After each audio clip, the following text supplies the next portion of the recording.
काय सांगू तुला, माझ्या दोन सुना आहेत पण एकही काय कामाच्या नाहीत. दिवसभर त्या मोबाईलला तोंड घुसून राहते. मोबाईल तर व्यक्तिगत केले. आपल्या जमान्यात असं काय नव्हतं. बघ माझ्या नातवाला जिप उच्च प्राथमिक मराठी शाळा वालतूर तांबडे इथं टाकायचं आहे. मागच्या वेळेस वयात बसलं नाही म्हणून आज ऍडमिशन होईल असं वाटत या.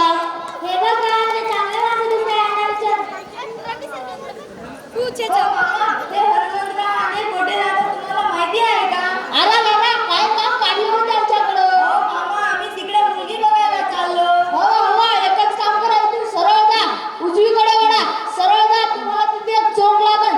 सरळ जा उजवीकडे वळा तुम्हाला तिथे म्हशीचा गोठा लागन. सरळ जा उजवीकडे वळा. परत या आज्ञा मी भेटा परत मला विचारा. हो मामा, तुम्हाला माहित नसेल तर सांगताच का? मला मस्करी करायची सवय आहे. घरी बायको सोबत पण मी असाच करतो. याच्याशिवाय मला काय धंदा नाही. मामा तुम्ही तर सांगा. होय, सरळ जा उजवीकडे वळा. तिथे एक विहीर दिसल, त्याच्या मागून एक बंगला आहे, ते आहे तुमचा पत्ता. ठीक आहे मामा. मामा मी तुमचा उपकार मानत आहे. देवाने करो, देवाने तुम्हाला लवकरच उचला. म्हाताऱ्याची चेष्टा करतो का? मामा असं नाही, मी देवाकडे तुमची प्रार्थना करत आहे. हो हो ठीक आहे.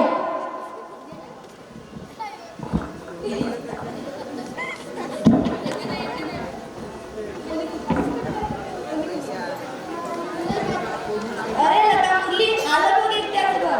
अरे बंगला तर लयच मोठा आहे. नशीबच खोललं रे तू मित्रा. होय होय. कुणी आहे का घरात? मामी. कोण आहे रे? दरवाजा समोर ओढू नका. घरात भाकरीचा तुकडाही नाही. पुढे जावा. अरे मुरली हे तर आपल्याला भिकारी समजायला. एवढा मोठा अपमान. जाऊ दे. अहो हनुमंतराव आले येथेच राहतात का? भिकार नाहीत ते. आपल्या दिकुला पाहुणे आले वाटते. काय करू? घरात येऊ देऊ का? नेहमीप्रमाणे लाता घालून उकलून देऊ का?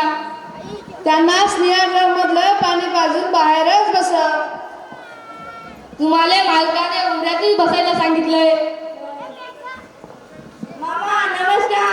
अरे तुझा नमस्कार जाऊ दे बाजूला. पहिले तू कोण आहे ते सांग.